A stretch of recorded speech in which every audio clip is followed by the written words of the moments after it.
नागपूरच नाही तर संपूर्ण विदर्भात कदाचित सर्वाधिक मताधिक्याने जिंकणारे भाजपचे उमेदवार म्हणजे कृष्णा खोपडे। साधारणपणे 1 लाख मतांनी त्यांचा विजय होईल असं म्हटलं जात आहे। कृष्णा भाऊ, खूप मोठा मताधिक्य तुम्हाला मिळतंय। नितीन गडकरींना मोठा मताधिक्य या मतदारसंघातून मिळाला होता, त्याच्याही पलीकडे तुमचा मताधिक्य जात आहे। नाही, लोकसभेच्या निवडणुकीमध्ये गडकरी साहेबाला 1,41,131 मतं मिळाली होती। 75,570 मताचा लीड त्यांना मिळाला होता आणि तीच कंटिन्यू या ठिकाणी आहे।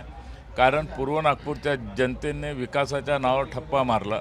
लाडकी बहिणीच्या बी फार मोठ्या प्रमाणात सहकार्य आम्हाला मिळालं आहे आणि म्हणून आता 11 राऊंड झाले आहे। या 11 राऊंडमध्ये 60,000ची लीड आहे, 60,000 समथिंगची लीड आहे। 74,000च्या वरचं मतदान मिळालं आहे। 1,05,000ची मतमोजणी झाली आहे आणि आता पुन्हा 1,45,000ची मतमोजणी बाकी आहे।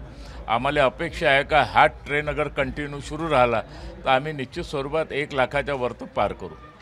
तुमच्या विरोधात महायुतीमधूनच बंडखोरी झाली होती, त्यामुळे निवडणूक आव्हानात्मक होईल असं म्हटलं जात होतं, मात्र सगळे दावे किंवा अंदाज जे तुम्ही फोल ठरवलेले आहेत।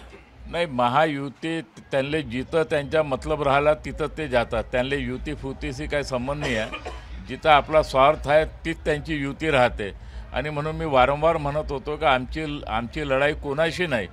जे काँग्रेस 50 वर्ष आमच्या पूर्व नागपूरमध्ये राज्य करत होती, ते 50 वर्षामध्ये पहिल्यांदा असं घडलं का ते पूर्व नागपूरमधून त्यांनी पळ काढला, इथून पळाले सगळे आणि म्हणून जो कोणी उमेदवार या ठिकाणी होते त्यांची आमची लढतच नव्हती।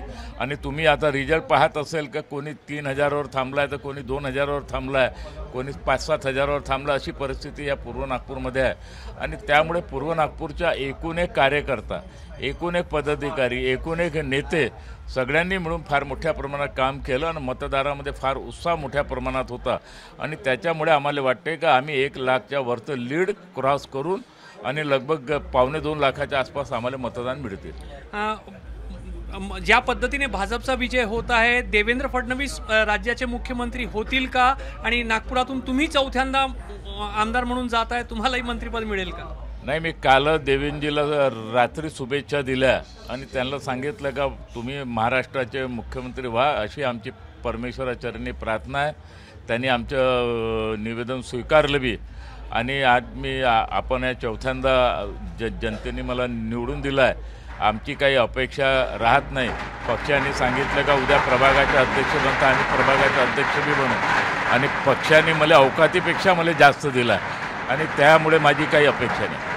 तर देवेंद्र फडणवीस मुख्यमंत्री होतील हे प्रत्येक भाजप कार्यकर्त्याची इच्छा आहे आणि त्याच पद्धतीची मागणी सर्वजण करते। मात्र पूर्व नागपूरमध्ये कदाचित 1 लाखपेक्षा जास्त मताधिक्याने भाजप विजयाकडे वाटचाल करताना दिसून येत आहे। कॅमेरामॅन अतुल हिरडेसह रजत वशिष्ठ, एबीपी माझा, नागपूर।